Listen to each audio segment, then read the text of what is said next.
第44手，白棋 F13是本局的转折点，长号的胜率从45%骤降至25%，损失高达20.5%。最佳招法为 L14，可将胜率维持在45%。第6届春兰杯决赛是一场中国内战，古力与长号同为中国棋手，这在通常由中韩日三国争夺的国际大赛中颇为罕见。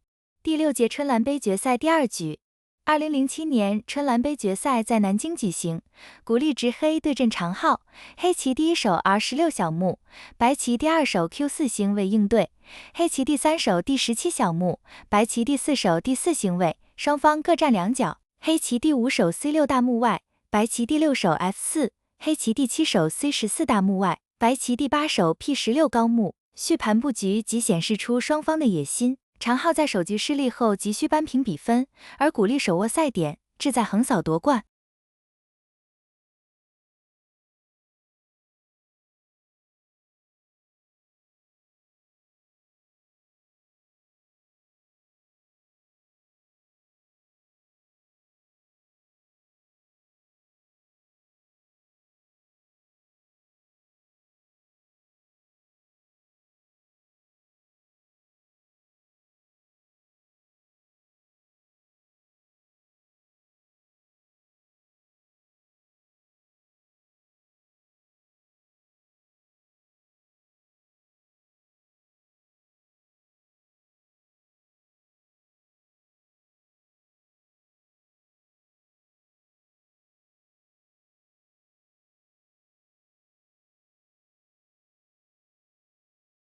第24手长号 Q2 失误，白棋形势急转直下，最佳着手为 P3，可将胜率维持在70%，实战白棋胜率从70%跌至55%，损失15.2%。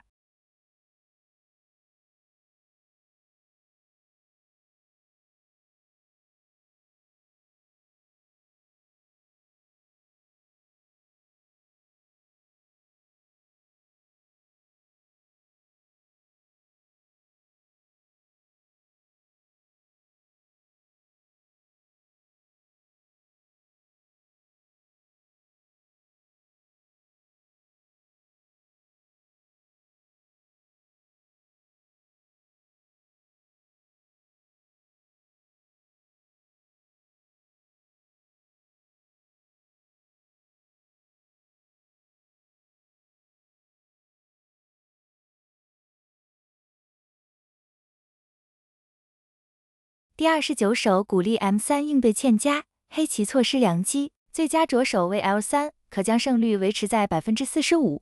实战黑棋胜率从44%降至38%，损失7.2%。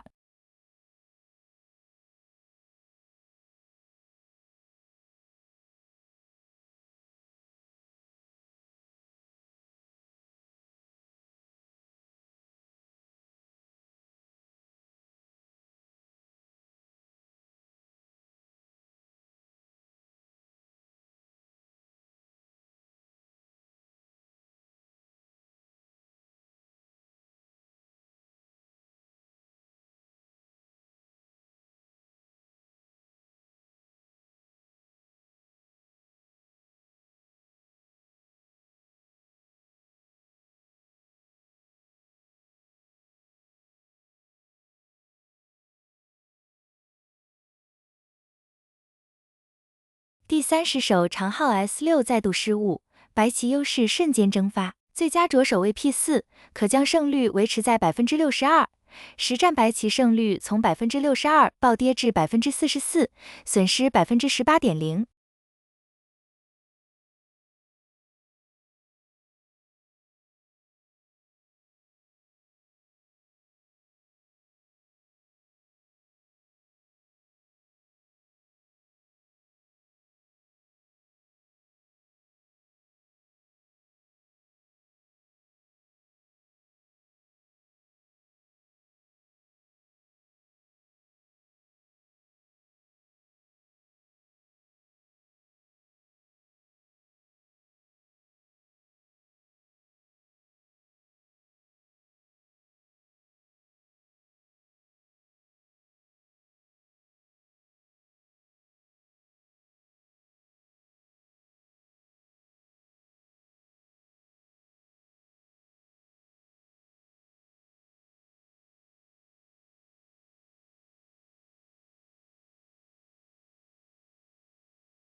第36手长号 F17方向有误，白棋形势继续下滑，最佳着手位 N4，可将胜率维持在57%。实战白棋胜率从56%降至50%，损失6.9%。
第44手长号 F13是本局的决定性失误，白棋彻底陷入被动，最佳着手位 L14，可将胜率维持在45%。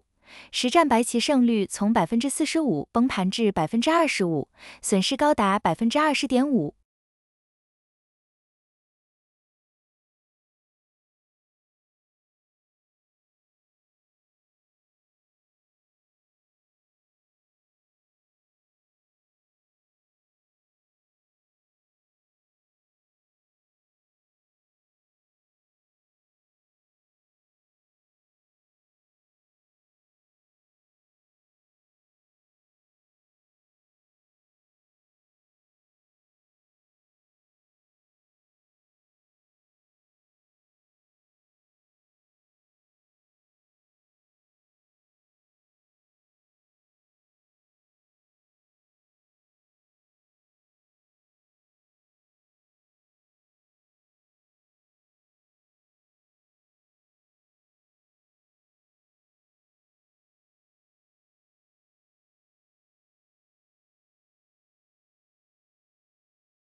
第57手鼓励E12稍有松懈，黑棋未能最大化优势，最佳着手为 C11，可将胜率维持在81%。实战黑棋胜率从81%降至68%，损失12.7%。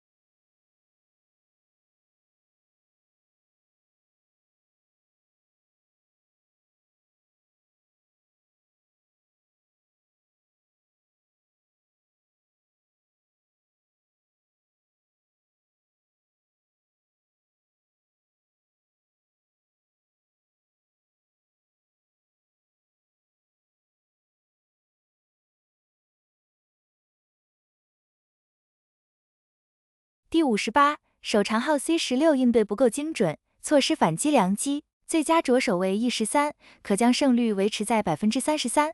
实战白棋胜率从32%降至26%，损失7.1%。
第62手长号 C17再次失误，白棋胜率跌入深渊，最佳着手位 D14，可将胜率维持在26%。实战白棋胜率从25%暴跌至10%，损失16.6%。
第67手鼓励 F16稍有不准，但大局已定。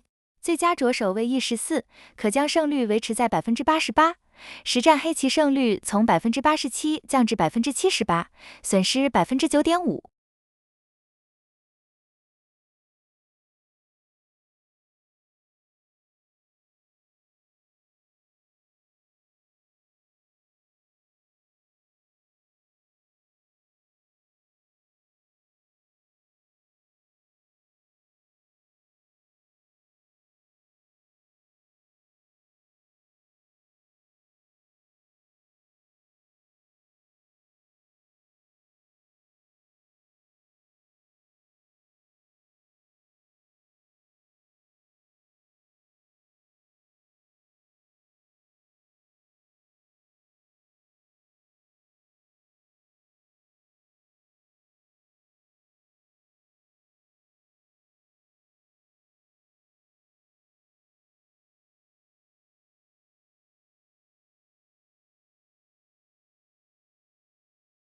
第68手长号 G16最后一搏，但已无力回天。最佳着手为E17，可将胜率维持在23%。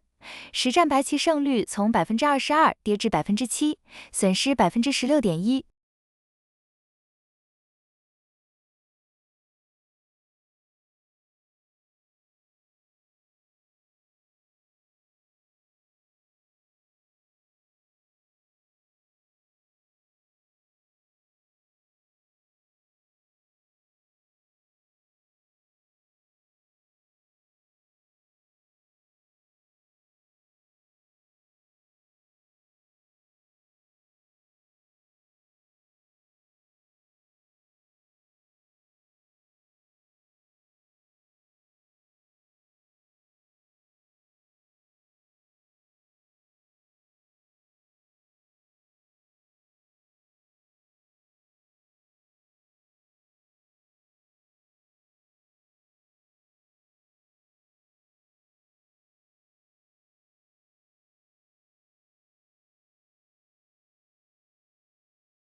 古力以2-0横扫长浩，以最短局数捧起春兰杯。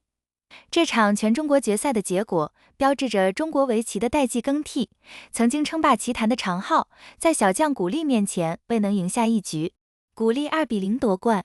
古力执黑中盘获胜，以总比分2-0横扫长浩，夺得第6届春兰杯冠军。据报道，冠军奖金为15万美元。继2006年 LG 杯之后，古力在短短数月内连夺2项世界大赛冠军，确立了中国围棋新一代领军人物的地位。然而颇具戏剧性的是，就在这场辉煌胜利之后不久，古力便陷入了一段低迷期，连续负于低段位棋手，这与他此刻的巅峰表现形成了鲜明对比。